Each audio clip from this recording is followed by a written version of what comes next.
मागतोय, गावाला जोडणारा रस्ता मागतोय, तो दिना झालेत. पण आम्ही कधीच अर्ज केला नाही असा शक्तीपीठ महामार्ग हे सरकार का करत. आता पात्रा देवीला परवा मी गोव्याहून येताना पात्रा देवीचं मंदिर बघायला गेलो. मागमूस नाही, एक छोटा बोर्ड लावलाय पात्रा देवीकडे. पत्र्याचं शेड आहे. गावातल्या मसोबाचा दगड पण त्या पात्रा देवीपेक्षा मोठा आहे. पण मी पात्रा देवीचा अवमान करणार. आपली देवी आहे, आपलं काय ऑब्जेक्शन नाही. पण पात्रा देवीला जाण्यासाठी रस्ते आहेत, मार्ग वेगळे आहेत. त्यामुळं माझी सरकारला पुन्हा एकदा शेवटची विनंती आहे की सरकारने हा शक्तीपीठाचा महामार्ग काढण्याचा उद्योग बंद करावा. जनतेचा विरोध काय आहे हे आपण बघताय. एवढे आमच्या भगिनी आलेले आहेत. भगिनी कधी सहजासहजी रस्त्यावर येत नाहीत, पण त्यांच्या जमिनीला, त्यांच्या नवऱ्याच्या, त्यांच्या पोराच्या जमिनीला तुम्ही धक्का लावायला लागला म्हणून आज फक्त एवढ्याच महिला आल्या आहेत. कदाचित हे सतत पुढे जात राहिलं तर 10-20 हजार महिला या ठिकाणी जिल्हाधिकारी तुम्हाला भेटायला येऊ शकतात. आज राज्य सरकारच्या समोरच्या समस्या काय आहेत? राज्य सरकारच्या तिथे आझाद मैदानात परवा उपोषण झालं. उपोषण शेतकरी करतो, महिला करतात, आमच्या अंगणवाडीच्या सेविका करतात, आमच्या विद्यार्थी करतात, लहान लहान वेगळे घटक करतात. पण कॉन्ट्रॅक्टरने या देशात कधी उपोषण आणि आंदोलन कधी केलेलं नाही. आता या सरकारच्या विरोधात कॉन्ट्रॅक्टरांचं आंदोलन चालू आहे आझाद मैदानात. 90,000 कोटी रुपये कॉन्ट्रॅक्टरांची यांनी भागवलेले नाहीत. केलेल्या कामाचे मागच्या वर्षी आमदार फंडाची जी कामं केली त्याचे पैसे अजून आलेले नाही. नवीन आमदार फंड अजून आलेला नाही. हाय आपण ऑगस्ट महिन्यात. त्यामुळे सरकारच्या तिजोरीत पैसे नाहीत. बाहेरून परस्पर कर्ज काढायचा आणि ही रस्त्याची टेंडर द्यायचा उद्योग सरकारने ताबडतोब थांबवला पाहिजे. मला अपेक्षा आहे फक्त कोल्हापूर आणि सांगली जिल्ह्यापुरता, सोलापूर जिल्ह्यापुरता हा विरोध नाही. परभणीला मोठा मेळावा झाला, हिंगोलीला मोठा मेळावा झाला. या दोन्ही मेळाव्याला राजू शेट्टी साहेब जाऊन आले.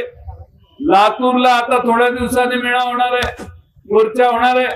पलीकडच्या सगळ्या जिल्ह्यामध्ये लोकांचा विरोध आहे. लोकांचा विरोध असताना आम्ही सरकारच्या बाजूने असणाऱ्या आमदारांना म्हटलं जरा बोला. एक आमदार बोलणं घाबरले. सत्तेत असणारा एक पण आमदार बोलेना, एक पण खासदार बोलेना. एक तर त्यांनी पाठिंबा जाहीर करावा, नाहीतर या शक्तीपीठाला विरोध करावा. दूध का दूध, पाणी का पाणी.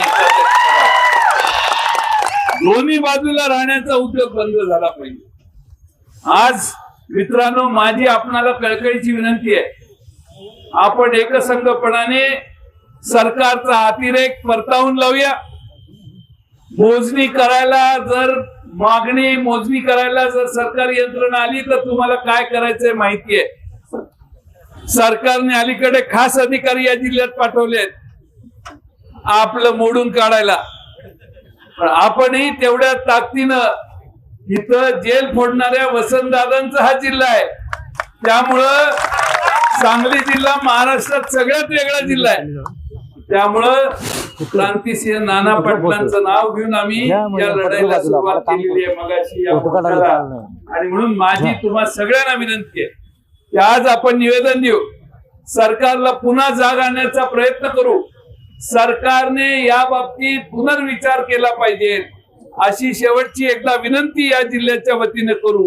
मोजायला, जमिनी मोजायला जर आलात, शेवटी कसं आहे, पैसे जास्त मिळणार, 50 लाख रुपये मिळणार, 80 लाख रुपये मिळणार. अरे ते वर्षभरात संपतात. त्या समृद्धी महामार्गात लोकांनी पैसे घेतले, पैसे संपले.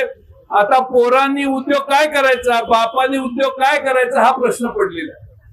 आणि त्यामुळं आपल्याला शेतीशिवाय दुसरं काय माहित नाही, शेअर मार्केटमध्ये पैसे गुंतवायचं ज्ञान आपल्याला नाही, येणाऱ्या पैशाचा विनियोग कसा करायचा याचं आपलं नियोजन नसतं. आता जर आम्ही ज्या जमिनीतनं दरवर्षी 10-20 लाख रुपये मिळवण्याचा प्रयत्न करतो, त्या जमिनीतनच तुम्ही रस्ता काढला, तर आम्ही मिळवायचं पुढं काय? आज तुम्ही रस्त्याला जमीन द्याल, पण उद्या तुमचा नातू विचारेल तुम्हाला काही येड लागलं होतं का त्यावेळी काय करणार? तुम्ही आजचा विचार करू नका, उद्याचाही विचार करू नका. ज्यावेळी नातू येईल, नातू तुम्हाला 20 वर्षाचा झाल्यावर म्हणेल मला काहीच करता येईना झालंय, जमीन नाही आपल्याकडं, आपण काय भूमिहीन होतो का जन्मल्यापासून? त्यावेळी तुम्हाला त्या नातवाला उत्तर द्यायचंय, हे कधी विसरू नका. पैसे येतात आणि जातात, पण जमीन कधी जात नाही. ही जमीन काढून घ्यायचा उद्योग ही लोक करायला लागलेले असतील, आपण ताकदीनं त्यांना विरोध करावा. आज राजू शेट्टी यांनी सगळ्या जिल्ह्याच्या शेवटपर्यंत नेतृत्व करून आपल्या सगळ्यांना एकत्रित करण्याचा प्रयत्न केला. आमचे बीजी काका, आमचे कॉम्रेड गुरव साहेब, सगळेच हे 24 तास काम करतायत, ते कुठल्या पक्षाशी संबंधित नाहीत. आज शिवाय जयसिंगराव शेंडगे बापू पण आले. सगळे अतिशय मनानं, तनमनाने आणि धनाने सगळे प्रयत्न करतायत या रस्त्याचं आक्रमण पाठीमागे घालवण्यासाठी. आणि म्हणून आज सांगली जिल्ह्यातल्या ज्या ज्या गावातनं रस्ता जातो तिथल्या सगळ्या नागरिकांनी इथं आल्याबद्दल त्यांचे मी आभार मानतो. तुम्ही घेतलेल्या या कष्टात ऊन वारा पाऊस सगळ्यांना तोंड देण्याची ताकद ठेवून तुम्ही आज इथं आला.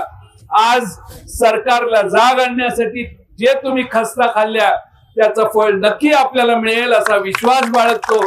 तुम्ही सगळ्यांनी जिद्द सोडू नका, गावाच्या गाव एक करा. गावात कुणी मोजणीसाठी आत येणार का नाही याचा निर्णय गावाने करा. गावात सगळ्यांना भविष्य काय आहे, अहो आज तुम्ही जी जमीन ज्या दराने देणार आहे त्याच्यापेक्षा 10-20 वर्षांना त्या जमिनीची तिप्पट किंमत होणार आहे. आणि जी जमीन तुमच्या हातात लाख मोलाची आहे ती जमीन एकदा गेली तर विकायला पण काही शिल्लक राहणार नाही. आणि म्हणून हा शेवटचा निर्वाणीचा इशारा सरकारला देऊया. सगळे रस्ते सुधारा. सोलापूर वरून हा रस्ता येतो तो पाहिजे तर 7-8 पदरी करा, आमचं काय म्हणणं नाही, त्याच्यावरून या. पण या नागपूर पासून रत्नागिरी पर्यंत गोव्यापर्यंत रस्त्याच्या व्यवस्था असताना वेगळी व्यवस्था निर्माण करू नका, एवढीच. आणि मगाशी आमच्या खासदार साहेबांनी सांगितलं, पंढरपूर पासून रस्ता लांब नेला, तुळजाभवानी पासून रस्ता लांब नेला, मग हे शक्तीपीठ कसं का? हे शक्तीपीठ नाहीच आहे, हे यांचं पीठ आहे. यांच्या पीठात यांना स्वतःची व्यवस्था करायची आहे. आणि म्हणून माझी आपल्याला विनंती, आपण एकसंघ राहू.